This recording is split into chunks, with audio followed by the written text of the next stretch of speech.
America और Iran के बीच चल रही जंग रुकती नहीं दिख रही। डोनाल्ड ट्रंप ने ईरान को जो अल्टीमेटम दिया था उसका समय कुछ घंटे में पूरा होने वाला है, लेकिन ईरान ने साफ कह दिया कि शर्त हो या सीज फायर वो ईरान तय करेगा।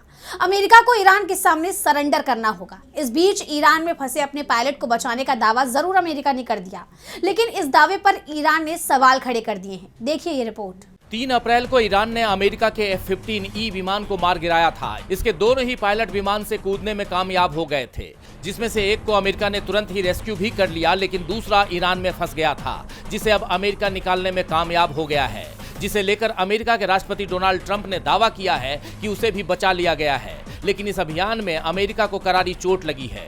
करीब 16 विमान इस दौरान ईरान ने मार गिराए हैं, जिसमें 2 C-130, एक A-10, एक Chinook helicopter, 7 Black Sea Hawk helicopter, 4 MQ-9 Reaper drone को ईरान ने मार गिराया है।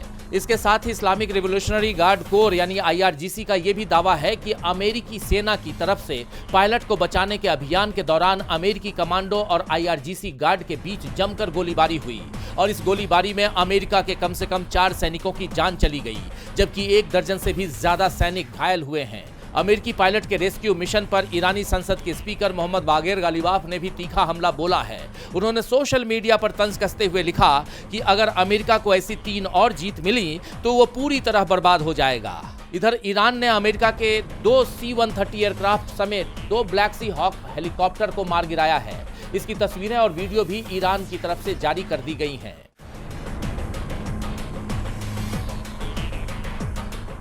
वीडियो सामने आने के बाद अमेरिका की सफाई आई है कि उसके 2 C-130 विमान ईरान में फंस गए थे। ये विमान ईरान के हाथ न पड़ जाएं, इसीलिए अमेरिका की सेना ने ही इन्हें तबाह कर दिया। वैसे अमेरिका ने इस दावे के समर्थन में कोई सबूत नहीं दिया है, जबकि ईरान सबूत दिखा रहा है। दूसरी तरफ ईरान के पश्चिम एशिया के देशों पर भी हमले तेज हो गए हैं। उसने इजरायली शहर हाइफा को निशाना बनाते हुए कई मिसाइल और ड्रोन दागे हैं, जिसके बाद हाइफा में कई धमाकों की आवाजें सुनाई दी हैं। संयुक्त अरब अमीरात यानी UAE की राजधानी अबू धाबी पर भी मिसाइल हमला हुआ है। अल जजीरा की रिपोर्ट के मुताबिक शहर के एक पेट्रोकेमिकल प्लांट में भीषण आग लग गई है। बहरीन पर भी ईरान का हमला हुआ है। यहाँ की राष्ट्रीय तेल कंपनी बैपको एनर्जी ने बताया कि ईरानी हमले के बाद उसके एक तेल भंडारण केंद्र में टैंक से आग लग गई थी। वहीं कुवैत में रात भर ईरानी मिसाइल और ड्रोन के हमले चलते रहे, जिससे 2 बिजली संयंत्र और पानी की डिसैलिनेशन प्लांट को काफी नुकसान पहुंचा है।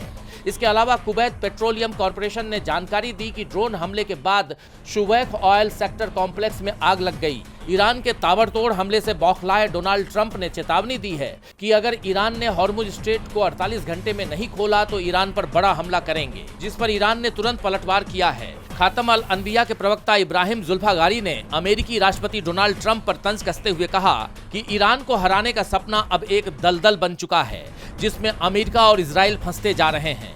अगर हमले बढ़ाए गए तो अमेरिका का हाल नर्क से भी बुरा हो सकता है।